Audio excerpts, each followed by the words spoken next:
नमस्कार दोस्तों, स्वागत करता हूं मेरे YouTube चैनल एग्जाम प्रेप 24/7 पर। पिछले वीडियोस के अंदर हम लोगों ने डायरेक्शन एंड डिस्टेंस चैप्टर के कुछ स्पेशल क्वेश्चंस को देखा था, जिससे हमें आइडिया मिला कि किस प्रकार से डायरेक्शन एंड डिस्टेंस के क्वेश्चन को सॉल्व किया जाता है। आज दोस्तों मैं आपके लिए ऑर्डर एंड रैंकिंग चैप्टर के कुछ स्पेशल क्वेश्चन लेके आया हूं, जिससे आपको पता चलेगा कि ऑर्डर रैंकिंग के क्वेश्चन एग्जाम में किस तरीके के प्रेजेंट होते हैं और किस तरीके से उनको सॉल्व करने की अप्रोच लगाते हैं हम लोग। ठीक है, तो ये एक प्रयास है। लॉकडाउन चल रहा है, तो लॉकडाउन के अंदर घर बैठे स्टडी कैसे की जाए, उसके लिए एक कोशिश है दोस्तों आपके लिए। ठीक है, तो आज का सेशन हम लोग स्टार्ट करते हैं। तो आज का सबसे पहला क्वेश्चन देखिए, ये आपका सबसे पहला क्वेश्चन है। तो इस क्वेश्चन को सॉल्व करने के लिए क्या अप्रोच लगा सकते हैं, तो इस क्वेश्चन को ध्यान से पढ़िए और जो जो कंडीशंस आपको दे रखी हैं तो उनको प्रॉपर तरीके से अप्लाई करने की कोशिश करिए। देखिए, क्वेश्चन ये कह रहा है कि इन PQRSTU, ये आपके कुछ पर्सन्स हैं। ठीक है, तो PQRSTU, इनमें से जो R है ना, R is taller than only P and U। Condition number पहली दे रखी है, तो जो R दे रखा है वो बड़ा है किससे? सिर्फ P और U से। अभी देखिए यहाँ पर P और U में कौन छोटा कौन बड़ा है ये हमें पता नहीं है, तो इस केस में कंडीशन आपकी ऐसे भी पॉसिबल हो सकती है, U/P हम ऐसे भी कर सकते हैं, बट कहीं ना कहीं दोनों से R क्या है आपका बड़ा है, और सिर्फ इन दोनों से ही बड़ा है। क्लियर। दूसरा केस कह रहा है कि S is shorter than only T and Q। Second condition है, जो S है वो शॉर्टर है किससे? केवल T या फिर Q से। अभी T और Q के बारे में कंफर्मेशन नहीं है, तो ये कुछ ऐसा भी हो सकता है, यहां पर आपका Q, ये T और यहां पर क्या बन जाता है? S। तो इन दोनों के बारे में इंफॉर्मेशन एग्जिस्ट नहीं कर रही है अभी। क्लियर। आगे क्या रखा है कि if each has different Heights, सबकी हाइट आपकी कैसी है? अलग अलग हो रखी है।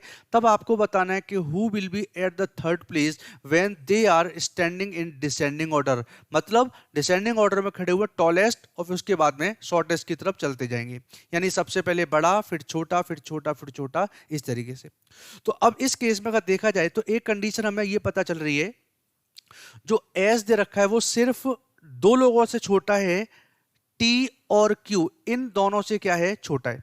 तो ये कंडीशन या तो ऐसी हो सकती है T greater Q greater S, या फिर क्या हो सकता है? Q ग्रेटर T और ग्रेटर S, या तो ये हो सकता है।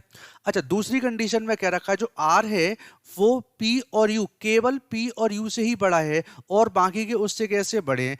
यानी कि R की कंडीशन अगर मैं यहां पर प्लेस कर देता हूं, कुछ ऐसे बन सकता है आपका P और ग्रेटर U, और एक कंडीशन ऐसी निकल सकती है U ग्रेटर और P।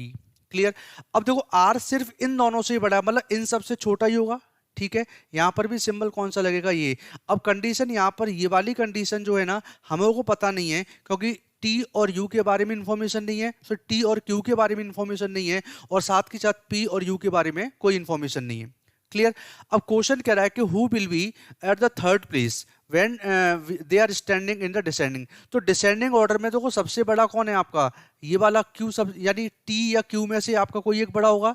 ठीक है, तो एक बंदा यहां पर प्रेजेंट होगा, तो कहीं ना कहीं हमें थर्ड पोजीशन बताना, तो पहली पोजीशन पर यहां पर बैठेगा, दूसरी पोजीशन आपकी यहां पर होगी, और थर्ड पोजीशन कौन सी होगी आपकी? ये वाली। तो हमारा आंसर दोस्तों क्या बन जाता है इस केस में? S is the correct answer.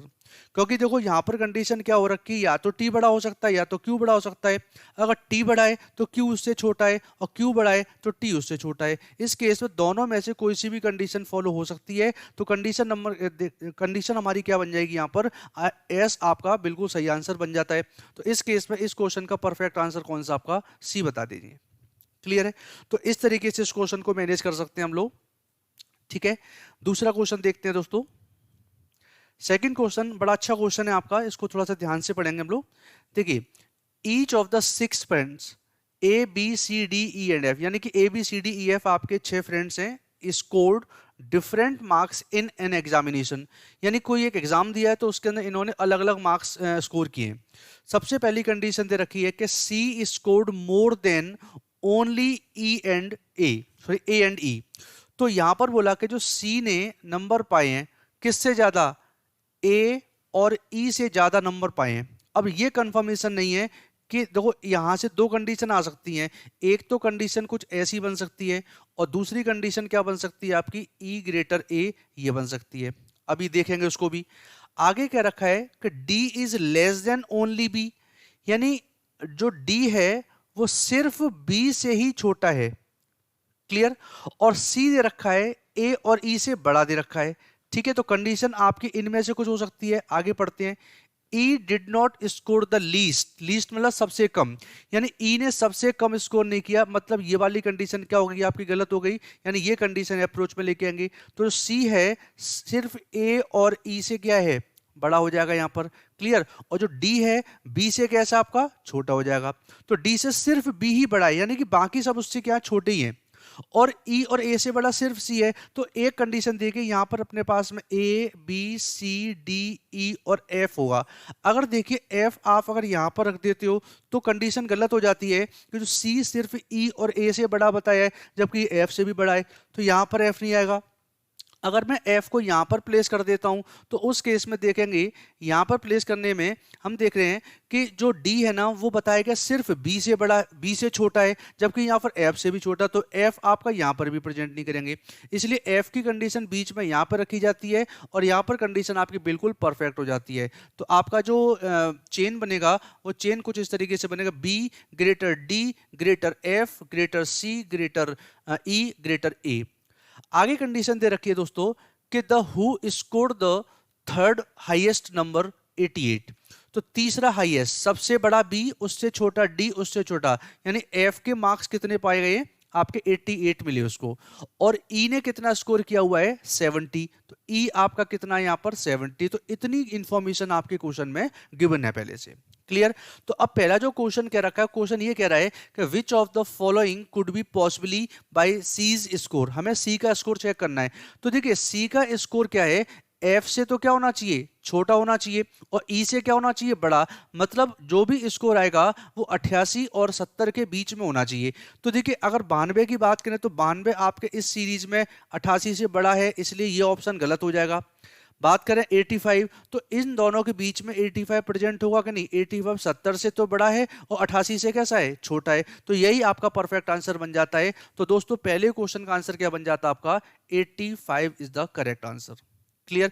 उन्होंने, हमें तो पता नहीं कितना होगा, बट हाँ इतना कंफर्म है 70 और 88 के बीच में स्कोर प्रेजेंट हो जाएगा सी का। दूसरा क्वेश्चन कह रहा है कि which of the following is true with the respect to the given information. अब देखिए ये अपने पास में गिवन डेटा प्रेजेंट है, इसके अकॉर्डिंग ये कंडीशन चेक करनी है कि कौन सा इनमें से आपका ट्रू हो रहा है। पहला केस कह रहा है कि D's score was definitely less than 60। एक चीज बताओ कि डी का स्कोर 60 से कम हो सकता है कभी, यार एक बात सोचें, डी से छोटा है एफ और एफ का स्कोर 88 है, तो क्या डी का कभी भी आपका 60 या उससे नीचे हो सकता है, कभी नहीं हो सकता। इस वजह से पहली कंडीशन में आंसर क्या हो जाएगा इसका, ये वाला स्टेटमेंट गलत होगा। दूसरा कह रहा है F score the maximum marks, क्या एफ ने मैक्सिमम मार्क कवर किए, नहीं, एफ तो थर्ड नंबर पे, सबसे नंबर 1 पे कौन है आपका, वो तो बी है, जबकि ये भी स्टेटमेंट क्या हो रहा है, देखो आपका गलत हो रहा है। आगे क्या रखा है, only 2 people scored more than C, क्या सी से सिर्फ 2 लोग ज्यादा स्कोर पाए, नहीं, सी से ज्यादा एफ डी और बी 3 लोग पाए हैं, तो 2 लोग कह रहा है यहां पर, इस चक्कर में आपका ये भी गलत है, आपका ये वाला पॉइंट भी। अच्छा आगे कह रहा है there is possibility that B scored 99 marks. अब देखिए यहां पर एफ का स्कोर 88 है, तो 88 से बड़ा हो सकता है, पॉसिबिलिटी हो सकती है कि यहां पर आपका बी ने कितना पाया हो 99, ये पॉसिबिलिटी हो सकती है, क्योंकि बी जो है ना एफ से बड़ा है। तो अब डी का केस क्या है, अब हमें नहीं पता, बट कहीं ना कहीं ये पॉसिबिलिटी बन सकती है आपकी कि 88 से बड़ा आपका बी हो सकता है, बिल्कुल हो सकता है आपका ये। क्लियर है। तो इस केस में देखो पॉसिबिलिटी का केस बोला गया ना, इस केस में ये वाली कंडीशन क्या हो जाएगी, बिल्कुल सही हो जाती है। तो दूसरे क्वेश्चन का आंसर क्या बन जाता है, ऑप्शन नंबर डी। ठीक है दोस्तों, तीसरा केस कह रहा है the person who scored maximum, यानी किसने मैक्सिमम पाया है, इसने पाया हुआ है, ठीक है, बी ने कितना पाया हुआ है, the scored 10 more than F marks, यानी जिस बंदे ने, बी ने स्कोर कितना पाया है, एफ से 10 ज्यादा, तो एफ का कितना हो रखा है, देखिए 88 प्लस 10 कितना हुआ 98, मतलब बी ने स्कोर कितना पाया हुआ है 98। अब ये पूछ रहा है कि जब बी ने 98 का स्कोर पाया और एफ का कितना दे रखा है, 88 दे रखा है। तो अब बताइए which of the following can be D's marks, तो डी के मार्क्स क्या हो सकते हैं। एक चीज और देखिए, यहां पर कंडीशन क्या है कि कभी भी हम पिछले क्वेश्चन का जो डेटा होता है वो नेक्स्ट क्वेश्चन में यूज नहीं कर सकते। हम केवल जो आपके गिवन स्टेटमेंट्स ऊपर होते हैं केवल ये वाला डेटा सभी में यूज करेंगे। बट जैसे कि यहाँ पर 99 मार्क्स आपके बी के अजूम किए गए हैं, तो इसका 99 हम लोग नेक्स्ट क्वेश्चन के अंदर अजूम नहीं करेंगे। क्लियर। तो यहां पर जैसे कंडीशन दे रखी है कि हु स्कोर द मैक्स, जिसने स्कोर सबसे ज्यादा कवर किया है, तो एफ से 10 नंबर ज्यादा कवर किए हैं, तो एफ से 10 नंबर ज्यादा मतलब 98, तो बी जिसने सबसे ज्यादा कवर किया कितना था, 98 का स्कोर है। तो डी का स्कोर अपने को बताना है। तो देखिए बी का स्कोर इस क्वेश्चन में क्या रखा है, 98 बताया गया, यहां पर कितना 88, तो डी का स्कोर 88 और 98 यानी कि 88 और 98 के बीच में होना चाहिए। तो 90 को देखें तो 90 देखिए 88 से बड़ा है और 98 से छोटा है, आंसर आपका क्या बन जाता है, बिल्कुल परफेक्ट है। तो डी का स्कोर यहां पर क्या हो सकता है, 90 पॉसिबल है। 84 क्यों नहीं हो सकता दोस्तों, 84 आपका 88 से छोटा है इसलिए नहीं हो सकता। 99 क्यों नहीं होगा, क्योंकि वो 99 98 से आपका बड़ा है। ठीक है, ऐसे सेम केस आपका 87 भी नहीं हो सकता क्योंकि 87 इज स्मॉल देन 88। इस वजह से ये तीनों आपके गलत हो जाते हैं। तो परफेक्ट आंसर क्या बन जाता आपका, ये बता देंगे। क्लियर है।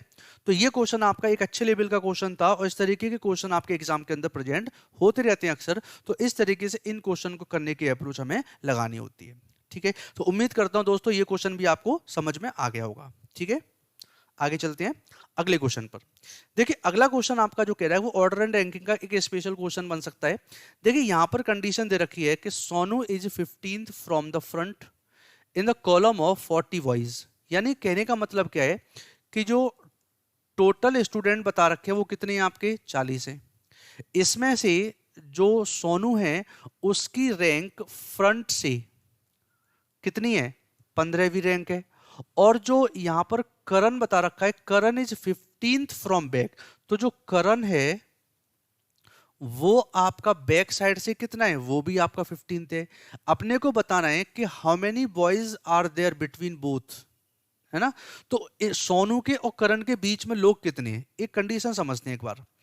देखिए यहां पर कंडीशन ये आ रखी है कि हमें इतना पता है कि भाई टोटल स्टूडेंट कितने दे रखे हैं आपके, 40 दे रखे हैं। अब देखो सोनू की जो रैंक है वो आपकी लेफ्ट हैंड साइड से कितनी दे रखी है, 15वीं रैंक दे रखी है। और यहां पर आपका कौन बैठा हुआ है, सोनू बैठा हुआ है। और इधर से जो 15वीं रैंक पर है वो कौन बैठा हुआ है, करण बैठा हुआ है। क्लियर। अब एक चीज बतानी है कि इन दोनों के बीच में स्टूडेंट्स कितने, बॉयज कितने हैं। देखो यहाँ पर दोस्तों कंडीशन आपकी थोड़ी सी अप्लाई होती है। अपने को एक कंडीशन चेक करनी होती है क्या, कि अगर जो टोटल नंबर है is greater and equal left, या लेफ्ट को हम लोग फ्रंट भी बोल सकते हैं, प्लस राइट, इसको हम लोग बैक बोल सकते हैं। अब चेक करिए ये वाली कंडीशन आपकी सही हो रही है कि नहीं। ये एक तरीके से एक कंडीशन चेकिंग बन जाती है। तो ऐसे सवालों के अंदर जब बिटवीन नंबर पता करने होते हैं तो हमें इसको चेक करना पड़ता है। तो अब देखिए टोटल कितना दे रखा है आपका, 40 दे रखा है, और लेफ्ट और राइट की रैंक जोड़ के कितना हो रही है, 30 हो रही है। तो ये कंडीशन क्या हो रही है आपकी, बिल्कुल सही, क्योंकि यहाँ पर 40 है, इस ग्रेटर इक्वल क्या कर सकते हैं हम लोग, यहाँ पर कंडीशन क्या है, या 15 यहाँ पर और 15 यहाँ पर, मतलब ये कितना हो गया आपका, 30 हो गया। तो ये वाली वैल्यू इस 40 से कैसी छोटी है, मतलब कंडीशन आपकी फॉलो हो रही है। जब कंडीशन फॉलो होती है तो इस केस में अपने को एक फॉर्मूला यूज करना होता है। तो दोस्तों इसके लिए एक जो फॉर्मूला वो लिख लेंगे आप लोग, कि यहाँ पर जो अपने मिड नंबर फाइंड आउट करने होते हैं, तो मिड नंबर बराबर यहाँ पर क्या बन जाता है कि जो टोटल होता है उसमें से क्या करते हैं, लेफ्ट प्लस राइट की वैल्यू को माइनस कर देते हैं। तो देखिए यहां पर जो मिड नंबर जब फाइंड आउट करते हैं तो इस केस में टोटल कितना दे रखा है आपका, 40 दे रखा है, और लेफ्ट की रैंक कितनी है, 15, और राइट की रैंक भी कितनी है, 15। मतलब 40 में से 30 घटा देंगे तो आंसर कितना बच जाता है, 10 बच जाएगा। तो दोस्तों यहां पर देखें तो सोनू के और करण के बीच में टोटल कैंडिडेट कितने हो रखे हैं आपके, 10 हो रखे हैं। इसलिए दोस्तों इस सवाल का आंसर क्या बनेगा आपका, बी, यानी कि 10 is a correct answer. Clear है। तो दोस्तों इस कंडीशन को आप प्रॉपर्ली ध्यान रखेंगे, इसको कहीं पे लिख लीजिए। इस सिचुएशन को जब ये कंडीशन सही होती है तो ये सिचुएशन कौन सी मानी जाती है आपकी, नॉर्मल सिचुएशन मानी जाती है। नॉर्मल सिचुएशन इसको बोल देते हैं। क्लियर है। तो उम्मीद करता हूँ ये क्वेश्चन आपको क्लियर हुआ होगा। तो ये बस केवल तभी काम करती है कंडीशन जब अपने को मिड बिटवीन के कुछ नंबर निकालने पड़ते हैं, तो वो चीज़ आप इस तरीके से निकाल सकते हैं। ठीक है, बिल्कुल ऐसा ही एक क्वेश्चन और देखते हैं हम लोग, इसका दूसरा सेकेंड पार्ट बन सकता है वो। नेक्स्ट क्वेश्चन ये कह रहा है, इस बार देखिए जो टोटल नंबर है वो कितना दे रखा है 25। ठीक है, टोटल नंबर कितना दे रखा है 25 दे रखे हैं। और यहाँ पर इस बार जो सोनू है वो फिर से कितना है 15th रैंक पे, किस कहाँ से, फ्रंट से, मतलब लेफ्ट से बोल सकते हैं।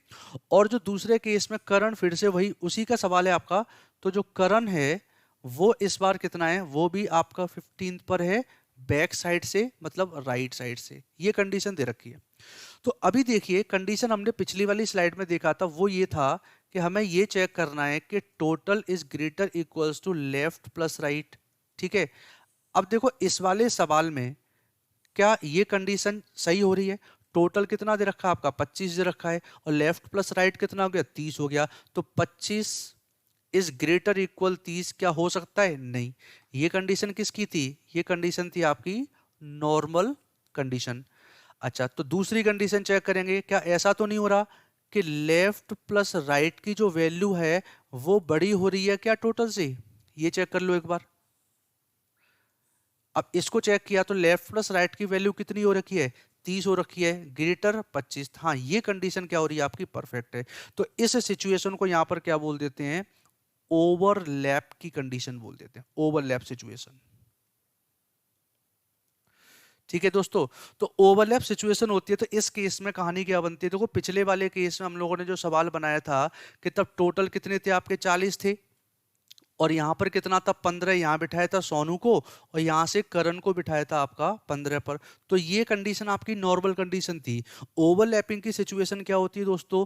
तो ओवरलैपिंग के अंदर जो कंडीशन होती है वो कुछ इस तरीके से होती है कि देखिए अभी जो टोटल कैंडिडेट कितने दे रखे हैं 25 दे रखे हैं। अब ओवरलैप है, तो ओवरलैप में देखिए जो पहला बंदा दे रखा है, जो सोनू दे रखा है, लेफ्ट से 15वें स्थान पर कुछ इस तरीके से प्रेजेंट होगा यहाँ पर।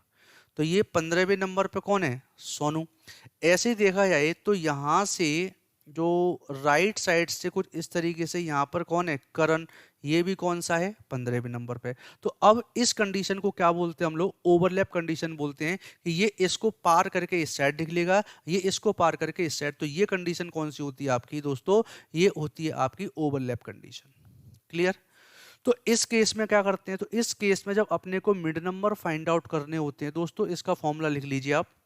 तो मिड नंबर बराबर यहां पर क्या होता है कि left plus right minus total +2। दोस्तों ये +2 का कंडीशन यहाँ पर क्या होता है, एक्चुअली यहाँ पर ये जब इधर से हम काउंट करते हैं तो ये वाला जो नंबर है ये एक बार काउंट हुआ, और जब इस वाली तरफ से काउंट करेंगे तो ये एक ही पोजीशन दो बार काउंट हो रही है। सेम कंडीशन यहाँ पर, तो एक यहाँ पर प्लस हो जाएगा इस जगह पर, और एक आपका ऐसे ही इस जगह पर दोनों साइड के लिए। तो ये जो एक और एक कितना हो जाता है 2। इस चक्कर में यहाँ पर क्या करते हैं हम लोग, 2 की कैलकुलेशन को मैनेज करवाते हैं। बात दोबारा समझा रहे हैं हम लोग। जैसे देखिए यहाँ से हम लोगों ने इस वाले को काउंट करना है, तो देखिए 1 2 3 4 5 6 7। तो अब देखो एक कंडीशन ये वाली काउंट हुई, 8 9 10 11 12 13 14 15। तो देखो एक यहाँ पर काउंट हुआ, यानी ये भी एक बार काउंट हो चुका है, एक बार ये भी काउंट हो चुका है।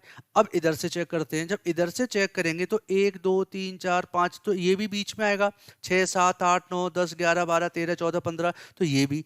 तो इधर से चेक किया तो ये दोनों एक बार काउंट हुए, और इधर से चेक किया तो भी आपके एक बार काउंट हुए। तो कहीं ना कहीं एक बंदा दो बार काउंट हो रहा है। चूंकि 2 पर्सन है इसलिए 2 बार एक्स्ट्रा काउंट हुआ था, इस चक्कर में यहाँ पर 2 की कंडीशन को मैनेज किया जाता है। तो इस केस में हम लोग क्या करेंगे, लेफ्ट कितना दे रखा है 15, राइट से कितना दे रखा है 15, माइनस टोटल कितना दे रखा है आपका 25 +2, ये कितना हो जाता है 27, ये कितना हो जाता है 30। तो 30 यहाँ पर, 27 यहाँ पर, आंसर क्या बन रहा है आपका 3। यानी अभी करंट में इन तीनों दोनों के बीच में टोटल मेंबर कितने होंगे आपके? 3 मेंबर प्रेजेंट होंगे। तो दोस्तों इस केस में आंसर इस बार क्या बन जाता है आपका? आंसर बी बन जाएगा, यानी 3 इज द करेक्ट आंसर। ठीक है दोस्तों, तो इस बार इस चीज़ को थोड़ा सा ध्यान दीजिए। तो मैं एक काम करता हूँ, एक ब्लैंक शीट पर ये सारे केस आपको मैं लिख के दे देता हूँ। ठीक है, एक बार जल्दी से दोबारा समझा दे रहा हूँ मैं आपको। जैसे पहली कंडीशन क्या थी, अपने को चेक करना होता है कि जो टोटल नंबर होते हैं अगर ग्रेटर और इक्वल होता है लेफ्ट प्लस राइट, ठीक है। तो ये कंडीशन अगर ट्रू होती है तो उस केस में इसको क्या बोलते हैं हम लोग, नॉर्मल कंडीशन बोल देते हैं। ठीक है, तो इसके लिए फॉर्मूला क्या रहता है दोस्तों, इसके लिए फॉर्मूला रहता है कि जो टोटल नंबर होते हैं माइनस कर देते हैं लेफ्ट प्लस राइट को। क्लियर। कंडीशन का डायग्राम कैसा बनता है, कुछ इस तरीके से डायग्राम ऐसे बनेगा। दूसरा केस ये था कि जब लेफ्ट प्लस राइट की जो वैल्यू होती है वो बड़ी होती है किससे, टोटल से। ठीक है, तो इस कंडीशन को क्या बोल देते हैं दोस्तों, इसको हम बोल देते हैं ओवरलैप कंडीशन। तो इसके लिए जो फॉर्मूला होता है वो होता है लेफ्ट प्लस राइट, है ना, left plus right minus total total total plus 2 बराबर क्या निकलेगा इससे, मिड नंबर। ऐसे यहां पर भी क्या निकलेगा आपका, मिड नंबर। ठीक है, तो इसके लिए डायग्राम क्या बन जाता है, ये ओवरलैपिंग कुछ इस तरीके से यूं प्रेजेंट की जाती है आपकी। ठीक है दोस्तों, तो यहां से आपको चीजें समझ में आई होंगी, उम्मीद करता हूं आपको। ठीक है, तो इस तरीके से ये क्वेश्चन प्रेजेंट हुआ। नेक्स्ट क्वेश्चन देखते हैं। ये देखिए एक अच्छा क्वेश्चन है, इसमें आपके 3 क्वेश्चन दे रखे हैं, तो इसको अरेंज करते हैं हम लोग। देखिए यहाँ पर कंडीशन क्या दे रखी है कि in a queue of girls Preeti is 9th from the left, ठीक है, Rani is 17th from the right, after interchanging their positions Preeti becomes 15th from left. ठीक है, अब देखिए यहाँ पर टोटल नंबर तो हमें पता नहीं है, तो अपनी तरफ से लेके चलते हैं हम लोग। देखिए लेफ्ट से ये 9th पोजीशन पे कौन है, प्रीति बैठी है, प्रीति इज 9th फ्रॉम लेफ्ट। ठीक है, और जो रानी है 17th फ्रॉम राइट, तो देखिए रानी इधर से 17th पोजीशन पर है, ये होगी रानी। अब क्या किया इन्होंने, अपनी अपनी पोजीशन क्या कर ली है, इंटरचेंज कर ली, यानी प्रीति पहुंच गई यहां पर और रानी पहुंच गई यहां पर। ठीक है, तो देखिए ये पोजीशन 9th है तो 9th पोजीशन रहेगी, यहां पर इस बार कौन है, रानी, लेफ्ट से पोजीशन पता ये वाली, और ये आपकी 17th नंबर पे यहां पर कौन पहुंच गया, प्रीति इधर पहुंच गई है, कितने नंबर पर, 17th पर। तो जब प्रीति आपकी चेंज हुई है तो उस केस में कंडीशन क्या हुई, after interchanging the position Preeti becomes 15th from left. तो अब नई पोजीशन ऑफ प्रीति क्या बन जाती है, लेफ्ट से आपकी 15वीं पोजीशन ये बन जाती है, ये वाली। क्लियर है, तो ये पोजीशन कौन सी बन जाती है आपकी प्रीति की, 15वीं पोजीशन। अब आपसे पूछा क्या क्या है, पहला question, find the new position of Rani from right. तो दोस्तों यहां पर हमें यह पता करना है कि इस रानी की राइट साइड से नई पोजीशन क्या होगी। तो देखिए जब ऐसा कुछ क्वेश्चन पूछा जाता है दोस्तों, तो एक बस सिंपल सा केस याद रखिए कि देखो किसी एक पॉइंट पर हमें लेफ्ट और राइट अगर दोनों की पोजीशन पता चल जाती है, जैसे इस वाले पॉइंट की देखें, इस पॉइंट की राइट से पता चल गई 17 है, और लेफ्ट से पता चल गई यहाँ पर कितनी हो रही है, 15 हो रही है। तो करते क्या है, इन दोनों संख्याओं को जोड़कर इस रानी की पोजीशन को माइनस कर देते हैं। तो यहाँ पर करेंगे कि एक्चुअली 17 प्लस 15 माइनस 9, तो ये कितना हो जाता आपका 32 माइनस 9, आंसर क्या बन जाता 23। यानी कि बोला जाए कि रानी की राइट साइड से जो रैंक बनेगी वो कौन सी आपकी, इधर से जो रैंक बन के आ रही है यहां से रानी की ये वाली पोजीशन कौन सी होगी, 23वीं पोजीशन बन जाती है। तो दोस्तों इसका आंसर क्या बन जाता आपका, ये वाला। एक बार फिर से मैं समझा दे रहा हूं साफ करके पूरा एक बार।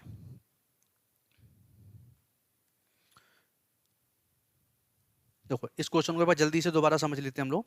एक्चुअली है क्या कि देखिए यहाँ पर प्रीति थी 9th पोजीशन पर, और राइट साइड से जो है ये 17th नंबर पे कौन है, ये आपकी कौन है, रानी।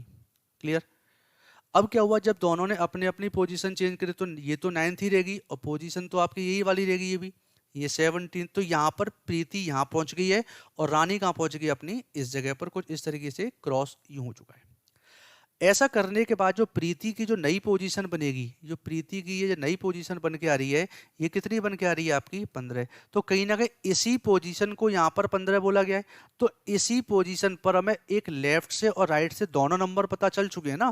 देखो लेफ्ट से इस पोजीशन की वैल्यू कितनी है 15, और राइट से कितनी है 17। तो जब हमें पूछा जाए कि इस रानी की राइट साइड से पोजीशन कौन सी होगी, तो उस केस में क्या बता सकते हैं, इन दोनों वैल्यूज को आप प्लस कर दीजिए, 17 और 15 को प्लस करेंगे, और रानी की जो लेफ्ट की पोजीशन है उसको क्या करेंगे, हम माइनस कर देंगे। तो माइनस करने पर जो वैल्यू प्रेजेंट हो जाती है आपकी 23, और यही क्या बन जाएगा, आपका आंसर बन जाएगा। ठीक है, तो इस पहले क्वेश्चन का आंसर क्या बन जाता है आपका यहाँ पर 23 बन जाएगा। क्लियर। सेकंड क्वेश्चन कह रहा है कि find the total number of girls between Rani and PT. तो अब नई पोजीशन के अकॉर्डिंग बताना है कि यहाँ पर आपके बीच में कितने लोग खड़े हुए हैं, कितनी लड़कियां खड़ी हुई हैं। तो देखिए लेफ्ट से देखा जाए तो लेफ्ट से ये पोजीशन कितनी है आपकी 15वीं पोजीशन है, कितनी है 15वीं। तो यहाँ तक कितने लोग खड़े हुए हैं 15। तो 15 में से हम ये वाली लोग घटा देंगे। तो देखते हैं एक बार, यहाँ से लेकर ये है आपकी 15वीं और ये लोकेशन है कौन सी 9। तो इन दोनों के बीच में अपने को पता करना है। तो इन दोनों के बीच में पता करने के लिए क्या करना है, तो ये आपके 9 तो हट ही जाएंगे, साथ में क्या होगा इस खुद को भी हटना पड़ेगा, तभी तो बीच के लोग प्रेजेंट होंगे। तो हमें कुछ नहीं करना होता है, यहाँ पर इसके बीच का पता करना है। तो देखिए ये हमें 15 नंबर पता चुका है, नई पोजीशन हमें पता चल चुकी है। तो 15 में से क्या करते हैं यहाँ पर 9 माइनस कर देते हैं। तो 15 में से जब 9 घटा देंगे तो यहाँ से लेकर यहाँ तक के लोगों का केस पता चल गया। बट इसको तो काउंट करेंगे नहीं क्योंकि हमें तो इसके और इसके बीच का पता करना है। तो सीधा एक माइनस और कर देंगे, कौन सा, ये 15वीं लोकेशन को और माइनस करेंगे। तो जैसे ही 15वीं लोकेशन को माइनस करेंगे तो हमें यहाँ से लेकर यहाँ तक के कैंडिडेट पता चल जाएंगे। तो इसको करेंगे तो आंसर क्या बन जाता है आपका यहाँ पर 5 आंसर बन जाता है। क्लियर। तो इस क्वेश्चन का आंसर दोस्तों क्या बन जाएगा यहाँ पर 5 बन जाता है। तो ऐसे कह सकते हैं कि आपकी जो नई पोजीशन ये मिली है, इस नई पोजीशन में से आप ये वाली पोजीशन और प्लस इसको, तो बड़ा सिंपल सा केस, या फिर ठीक है। तो यहाँ पर सिंपल सा केस क्या है कि आपको जो 15 नंबर पता चल गए थे, ये 15वीं लोकेशन है, ये आपकी 9वीं लोकेशन है। तो पहले तो 9 कम कर दिए, देखिए 9 कम कर दिए, उसके बाद आपके इस पोजीशन लेकर हमें यहाँ तक के केस पता चल गए। तो यहाँ से लेकर यहाँ तक हमें नहीं बताना, हमें तो इसके बीच का बताना है। तो बीच का बताने के केस में क्या हो जाएगा कि हमें एक नंबर और माइनस करना पड़ेगा, तब जाके हमें यहाँ से पोजीशन इसकी पता चल पाएगी। तो उस केस में हमने 15 में से 9 कम किए और फिर एक नंबर और कम कर दिया, तो आंसर क्या बन गया अपना, ये 5 बन गया। क्लियर है। तो इस तरीके से इस क्वेश्चन को दोस्तों मैनेज कर सकते हैं हम लोग। क्लियर। और बिल्कुल सिंपल सा क्वेश्चन है आपका, कोई ऐसा कठिन नहीं है। और तीसरा क्वेश्चन पूछा गया है कि टोटल नंबर ऑफ गर्ल्स कितनी है। तो दोस्तों टोटल नंबर ऑफ गर्ल्स के लिए करते क्या है कि देखिए अगर हमें किसी भी पोजीशन की लेफ्ट और राइट दोनों सिचुएशन पता है तो उस केस में टोटल नंबर निकाल सकते हैं। क्योंकि फॉर्मूला क्या होता है कि जो टोटल नंबर होते हैं, टोटल नंबर बराबर क्या होता है, लेफ्ट प्लस राइट माइनस 1 होता है। तो अब देखिए इस लोकेशन की यहां से हमें 17 पता चल गया और यहां से क्या पता चल गया, हमें थोड़ा इंक चेंज कर ले रहा हूं मैं, उससे और समझ में आ जाएगा। जैसे देखिए इस पोजीशन की बात करूं तो यहाँ की पोजीशन क्या है, राइट साइड से 17th नंबर की पोजीशन हो गई। और इसी पोजीशन की रैंक लेफ्ट से कितनी बता रखी है आपकी, 15 बता रखी है। तो एक साइड से 15, एक साइड से 17। तो देखिए लेफ्ट से कितना दे रखा आपका 15 और राइट से कितना बचला 17, माइनस क्या कर देते हैं 1। इसी फॉर्मूले को यूज किया हुआ है। तो इस केस में आंसर जब निकालेंगे तो 15 और 17 कितना हो जाता है 32, 32, 32 में से एक कम कर दिया तो आंसर क्या बन जाता है 31। तो दोस्तों इस पूरी लाइन के अंदर आपके टोटल नंबर ऑफ गर्ल्स कितने हैं 31। तो आंसर क्या बन जाता है इसका, ये वाला। तो इसके लिए आंसर कौन सा बन गया आपका ए, और इसके लिए आंसर क्या बन गया 5, और इसके लिए आंसर कौन सा बन गया 31। ठीक है। तो इस तरीके से आपका ये क्वेश्चन मैनेज हुआ। एक क्वेश्चन और देखते हैं। इस क्वेश्चन को कैसे करेंगे दोस्तों, बड़ा अच्छा क्वेश्चन है ये भी। देखिए यहां पर कंडीशन क्या दे रखी है कि इस बार यहां पर जो टोटल नंबर दे रखे हैं कि जो टोटल हैं वो कितने दे रखे हैं 40 दे रखे हैं। और जो अमित है, अमित की लेफ्ट से रैंक कितने रखी है 11th, और जो दूसरा बंदा है जिसका नाम है दीपक, वो आपका राइट से कितना दे रखा है 31 दे रखा है। अब ये नहीं पता कि ये नॉर्मल केस है या आपका ओवरलैपिंग का केस है, तो उसको हम चेक कर लेते हैं एक बार। ठीक है, इसको चेक किया तो देखा कि जो टोटल आपका कितना ये और लेफ्ट राइट की रैंक कितनी हो रही है 31, और प्लस करेंगे तो आपका 42। तो यहाँ पर आपके 42 है। तो मतलब कंडीशन क्या हो रही है, ये वाली कंडीशन आपकी गलत हो रही है ना, टोटल यहाँ पर है और ये लेफ्ट प्लस राइट वाला की गलत हो रहा ना, दैट मीन्स क्या, ये ओवरलैपिंग का केस बन जाएगा। ठीक है, तो ओवरलैपिंग का एक डायग्राम बना लेते छोटा सा। जैसे देखिए यहाँ पर कंडीशन क्या है, जो अमित है ना वो आपका इस तरीके से है। क्लियर। ये बैठा है कौन, आपका अमित, और पोजीशन कौन सी आपकी 11th नंबर की है। ठीक है। अच्छा, दीपक जो बैठा वो 31 नंबर पे है, जो कि ओवरलैपिंग कंडीशन बताई गई थी आपको। तो 31 नंबर अप्रोक्सीमेट कहाँ प्रेजेंट हो रहा है आपका, लगभग मान के चलते हैं यहाँ पर। ये आपका कौन है, यहाँ पर दीपक बैठा हुआ है, और ये लोकेशन कौन सी आपकी 31st लोकेशन है। ठीक है। अच्छा, अब हम ये चेक कर लेते हैं कि इनके बीच में गैपिंग कितनी, ये तो हमें पता नहीं है, क्योंकि देखो हमें ये पता चल गया कि 40 स्टूडेंट हैं, अमित 11वें नंबर पर लेफ्ट से हो गया, और आपका 31 नंबर पर कौन है, राइट से दीपक है। अब बताइए how far will Shree, Shree एक लड़की का नाम है, who is third to the right of Amit, यानी श्री जो है ना अमित के राइट में, अमित का राइट इसी साइड में होगा, तो 1 2 और 3 यहाँ पर कौन है, श्री। तो देखिए ये 11वीं पोजीशन है, तो 12 13 14, यानी ये कौन होगा आपका 14वें नंबर पे होगी। ठीक है, तो अब हमें ये बताना है कि दीपक से किस पोजीशन, तो इसके लिए हमें ये पता लगाना पड़ेगा कि दीपक और अमित के बीच में यहाँ पर पीपल कितने बैठे हैं।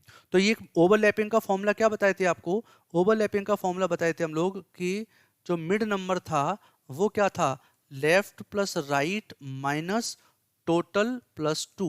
तो इस केस में क्या है, लेफ्ट और राइट कितना हो जाता है, यानी कि ये लेफ्ट से 11 और प्लस आपका 31, और यहाँ पर आपका टोटल कितना था, +2। मतलब कंडीशन ये भी आपका 42 बन गया और ये भी 42, मतलब क्या बीच में 0 लोग बैठे हैं, यानी 0 लोग बैठे, इसका मतलब क्या, ए के जस्ट पहले कौन बैठा हुआ है, डी बैठा हुआ, मतलब लगातार हो गए ना।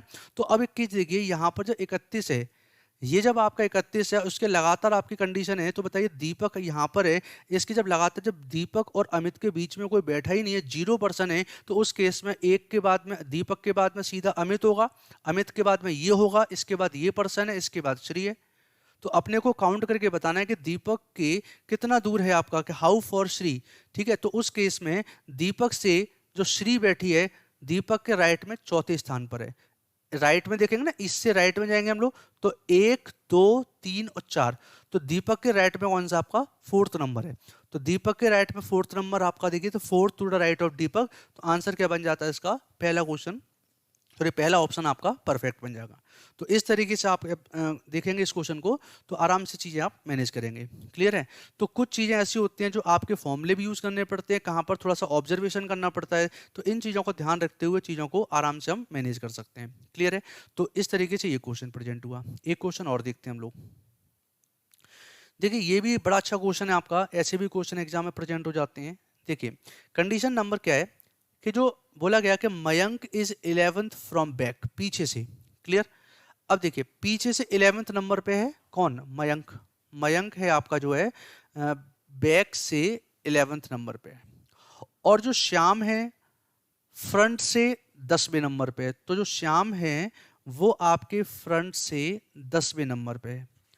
Ram is exactly between two, यानी जो राम है इन दोनों के ठीक बीच में बैठा हुआ है राम। आपको बताना what could be the minimum number of persons in the Q. एक चीज बताइए, मिनिमम नंबर अपने को बताने होते हैं तो याद रखेंगे, जब भी आपको मिनिमम नंबर, तो for minimum we have to use the overlap condition. एक चीज बताइए कि जैसे मान के चलते हैं कि एक ये लाइन है, अगर मान लीजिए मयंक जो है पीछे से 11वें नंबर पे यहां पर है, और यहां से अगर ये है 10वें नंबर पे, है ना, तो अब इसमें अगर एक बंदा अगर बैठा भी होगा तो नंबर बढ़ेंगे ना। अगर इस चीज को मैं ओवरलैप कर दूं, इसकी जगह पर अगर मैं ये कर देता, ये पर्सन को इधर करके और ये पर्सन को इधर करके, तो उस केस में हमें मिनिमम नंबर पता चल जाते। क्लियर है। तो देखिए यहां पर मैं मिनिमम मान के चल रहा हूं कि देखिए अब जो मयंक है वो राइट साइड से 11वें नंबर पे, तो 11 से कम तो हो नहीं सकते, ये तो कंफर्म है, 11 से कम तो नहीं हो सकती। तो लोकेशन में बना लेता हूं एक बार, यहां पर देखो मैं समझा दूं किस तरीके से हो रहा है। 1 2 3 4 5 6 7 8 9 10 और 11, तो 1 2 3 4 5 6 7 8 9 10 11, तो ये 11वीं पोजीशन बन गई। किसकी बन गई है, यहां पर बैठा हुआ है मयंक बैठा हुआ है, और लेफ्ट से 10वें नंबर पे कौन है, श्याम है। तो 1 2 3 4 5 6 7 8 9 10, तो ये पोजीशन कौन सी है, 10वीं पोजीशन, जहां पर कौन है आपका श्याम। और बोला गया जो राम है मयंक और श्याम के ठीक एग्जैक्टली बीच में बैठा हुआ है। तो बीच में देखिए पर्सन कितने हैं, 1 2 3 4 5 6 7 8। तो दोस्तों जब 8 पर्सन होते हैं तो बिटवीन नंबर के आप फाइंड आउट कर सकते हो, एग्जैक्टली मिड नंबर कौन सा है नहीं बता सकते, क्योंकि मिड नंबर को फाइंड आउट करने के केस में क्या है कि मिड पोजीशन फाइंड आउट करने के लिए बीच में लोगों की संख्या क्या होना चाहिए, ऑड नंबर में होनी चाहिए, तभी आप उसको पता लगा सकते हो। तो इसी लाइन में मैं एक काम कर सकता हूं, इसी लाइन में मान लीजिए कहीं पर भी मैं 1 पर्सन और इंक्रीज कर दे रहा हूं। ठीक है, भाई 11 में अपना काम बना नहीं, 11 से कम में होना नहीं है, तो एक बंदा और बढ़ा लेते हैं। तो 11 से 1% मान लीजिए मैंने एक ये बढ़ा लिया। क्लियर। अब मैं फिर से चेक कर लेता हूँ एक बार, बाकी चीजें देख लेते हैं। देखो इसको मैं हटा देता हूँ। चलिए अब देखिए यहाँ पर कंडीशन क्या दे रखी है। अब देखिए यहाँ से देखें तो पीछे से यानी बैक से 11वें नंबर पे कौन है, मयंक है। तो 1 2 3 4 5 6 7 8 9 10 11, तो ये लोकेशन 11 भी हो गई। यहाँ पर कौन बैठा हुआ, मयंक है। और लेफ्ट से क्या है, श्याम आपके 10वें नंबर। तो 1 2 3 4 5 6 7 8 9 10, तो इस नंबर पे कौन है, 10। यहाँ पर कौन है, आपका श्याम। अब देखिए दोनों के बीच में पर्सन की संख्या कितनी है, 1 2 3 4 5 6 और 7, तो मिड नंबर आपको पता चल गया कौन सा आपका ये लोकेशन है। देखिए इन दोनों के बीच में 3 हो गए, इन दोनों के बीच में 3 हो, तो ये पर्सन कौन हो गया, यहाँ पर बैठा है आपका राम बैठा हुआ है। तो अब क्वेश्चन ये पूछा गया था कि मिनिमम नंबर कितने हो सकते हैं। तो ये कंडीशन जो है ना आपकी, ये वाली जो लोगों की संख्या आपके बिल्कुल सवाल को अप्रोच दे रही है। तो काउंट कर लेते हैं सारे पर्सन कितने हैं, 1 2 3 4 5 6 7 8 9 10 11 12, तो टोटल नंबर ऑफ मिनिमम कितने हो सकते हैं आपके, 12 कैंडिडेट हो सकते हैं। क्लियर दोस्तों। तो इस सवाल के केस में आंसर क्या बन जाता आपका, 12 इज द करेक्ट आंसर। तो इस तरीके के क्वेश्चन भी मिनिमम नंबर फाइंड आउट करने के क्वेश्चन प्रेजेंट हो जाते हैं, तो इस चीज को हम इस तरीके से मैनेज कर सकते हैं। क्लियर है। तो ऐसे क्वेश्चन आपके कुछ में आपके स्पेशल क्वेश्चन लेके आया था, तो अगली क्लासेस में और भी स्पेशल क्वेश्चन लेके आएंगे। दोस्तों ये क्वेश्चन आपका जो नेक्स्ट है, ये एक्चुअली नेक्स्ट क्वेश्चन नहीं है, पिछली क्लास में मैंने आपको होमवर्क के लिए क्वेश्चन दिया था। तो उम्मीद करता हूं आपने ये क्वेश्चन लगा लिया होगा। ठीक है, तो एक बार देख लेते हैं, जिन लोगों ने नहीं लगाए या फिर लगा नहीं पाए तो उनके लिए एक बार क्वेश्चन मैं सॉल्व करके दिखा देता हूं किस तरीके से क्वेश्चन मैनेज हुआ आपका ये। देखिए मैंने आपको बताया था कि आर हैश एम, तो हैश की कंडीशन क्या दे रखी है, ये वाली दे रखी है। तो इस हैश का मतलब देखिए क्या, यहाँ पर नॉर्थ है ना, यानी कि x is to the north of y, तो मतलब यहाँ पर r is to the north of m। ठीक है, तो जो r है ना m के नॉर्थ में है, r जो है ना वो m के नॉर्थ में है। तो नॉर्थ की डिस्टेंस कितनी दे रखी है, 5 दे रखी है। तो ये कंडीशन कितनी हो गई आपकी, 5 हो गई। ये m बैठा हुआ है, यहाँ पर r बैठा हुआ है। आगे क्या रखा है कि m एट n, तो एट का मतलब क्या, देखिए एट का मतलब लेफ्ट, और डिस्टेंस आपका कितना है, 3 मीटर है। ठीक है, तो ये क्या कि m is to the left of n। तो अब देखिए n अगर मैं यहां पर बिठाऊंगा तभी तो इसके लेफ्ट में आपका आएगा, ये n के लेफ्ट में m है 3 मीटर की डिस्टेंस पर, बिल्कुल। ठीक है, आगे क्या रखा है, n star o, n star, star का मतलब देखिए यहाँ पर राइट है और 7 मीटर है। क्लियर है, n इज राइट है ना, n is to the right of o, तो o के राइट में कौन है, n है 7 मीटर। देखिए o को अगर मैं यहाँ पर बिठाऊं तो इस पॉइंट से लेकर और ये n यानी यहाँ तक का जो डिस्टेंस है, ये टोटल कितना होना चाहिए, 7 होना चाहिए। 3 ये है तो ये कितना बचेगा अपने पास, 4 बच जाएगा। और एक कंडीशन दे रखी है कि जो o है, o परसेंट, परसेंट का मतलब क्या था आपका, साउथ में है और 9 मीटर है, यानी कि o is to the south of p। तो p के साउथ में कौन है, o है। तो देखिए कितना है, 9 मीटर। तो देखो 5 तो आपका यहाँ पर प्रेजेंट हो जाएगा और 4 आपका लगभग में यहाँ मान लेना। तो यहाँ से लेकर देखें तो ये कंडीशन कितनी है, ये सिचुएशन आपकी 9 हो गई और बंद ये आपका p प्रेजेंट हो गया। और एक दे रखा हैश फिर से, तो p हैश q, तो हैश का मतलब क्या है, नॉर्थ है, यानी कि जो p is to the north of q, और नॉर्थ के केस में डिस्टेंस कितना, 5 है। तो q आपका लगभग कुछ यहाँ पर होगा। ठीक है, अगर 5 यहाँ पर है तो इस केस में यहाँ से लेकर इस पॉइंट तक 5 होगा, जबकि Q आपका यहाँ पर प्लेस करना, तो Q के नॉर्थ में P है 5 मीटर की डिस्टेंस पर। ठीक है, तो कह रहा है कि P is to the north of Q, तो Q के नॉर्थ में कौन है, P कितने डिस्टेंस है, 5 है। तो बात समझ गए, ये पूरी लाइन कितनी है बता सकते हो, ये 9 होगा। तो अब इसमें ये पूछा गया कि then Q in which direction with respect to R, तो आर के रेस्पेक्ट में क्यू किधर है। अब देखिए आर आपका ये वाला पॉइंट है ना, तो आर अगर ये वाला पॉइंट है तो मैं एक कलर चेंज कर ले रहा हूँ इनका। देखिए आर अगर ये वाला पॉइंट हो गया तो यहाँ पर जब हम डायग्राम बनाएंगे, क्लियर, तो क्यू आपका लगभग कुछ इस दिशा में यूं निकल गया, क्योंकि बिल्कुल सीध में नहीं आएगा, क्योंकि सीध का मतलब क्या, देखिए ये आपका यहाँ से ये 5 है ना, तो यहाँ से 5 इसके सामने लगभग यहाँ तक आएगा, जबकि ऊपर 4 रहेगा। जबकि हमें क्या बोला गया, पीछे क्यू का डिस्टेंस कितना आपका 5 इधर रखा है, तो अगर इधर 5 है तो ये वाला डिस्टेंस कितना बचा होगा आपका 4। यानी ये कंडीशन जो है इस आर की तुलना में थोड़ा सा नीचे प्रेजेंट होगा, इसलिए आर की तुलना में आपका जो क्यू किधर बैठा हुआ है, ये है आपकी साउथ डायरेक्शन, ये होती है आपकी वेस्ट है। आंसर क्या बन जाता? Perfect south west is the correct answer. तो इस क्वेश्चन का आंसर क्या बन जाता आपका? साउथ वेस्ट बता दीजिए। ठीक है, आंसर क्या बनेगा इसका? South west. तो इस तरीके से इस क्वेश्चन को मैनेज किया है। तो बस यहां पर बस यही एक दिक्कत है, कुछ लोगों ने बोला था कि इसका आंसर क्या होगा? वेस्ट होगा। तो वेस्ट तो देखो तब होता कि मैं एक बार दोबारा बता दे रहा हूं, है ना। देखिए यहां पर ये आपका है ओ से आपका एम और एम से आपका एन। तो देखिए यहां से ये अगर आप लाइन 5 बता रहे हो तो ये लाइन भी तो कितनी होगी? 5 होगी कि नहीं होगी? अब देखो यहाँ पर 5 के ऊपर हमें 4 रखना पड़ेगा क्योंकि हमें 9 बताना है इसको, तो ये 4 हो गया। जब ये 4 है, अब यहाँ पर P से हमें Q 5 बताना है। तो एक बात बताओ कि जब ये इक्वल है आपका इतना इतना, तो ये 4 हो गया, तो इससे आगे ही तो निकलेगा Q 5 है ना, तो 4 और 1 5 हो गया, तो Q यहाँ पर। तो ये वाला जो पॉइंट है इसके थोड़ा सा नीचे की तरफ आएगा कि नहीं? इस चक्कर में ये साइड होगी आपकी वेस्ट और ये होगी साउथ, तो ये साइड कौन सी हो जाएगी अपनी? साउथ वेस्ट आप इसको बता सकते हो। ठीक है, एक ये क्वेश्चन दोस्तों डायरेक्शन इन डिस्टेंस पार्ट 2 के अंदर ये होमवर्क में दिया था, तो कुछ स्टूडेंट्स ने इसका आंसर भी मुझे लिख के भेजा। ठीक है, तो इसको मैं बता देता हूँ क्वेश्चन का केस क्या है। क्वेश्चन ये कह रहा है कि इसमें एक बच्चा है, एक लड़का है, वो अपने स्कूल से घर की तरफ जा रहा है और वो रास्ता भूल गया है। तो अपने घर को जाने के लिए उसने क्या किया? सबसे पहले ही first moved 3 kilometres in the south direction. तो पहले तो वो बंदा आपका स्कूल से साउथ में कितना चला है? आपका 3 चला। उसके बाद क्या है कि वो लेफ्ट में मुड़ा और फिर 2 मीटर चला, है ना, 2 मीटर चला, लेफ्ट में मुड़ के कितना चला आपका? ये 2 मीटर चल गया। आगे कह रहा है 2 मीटर चला, 2 metre straight direction on the road leading to the east. तो ईस्ट में डायरेक्शन सही है।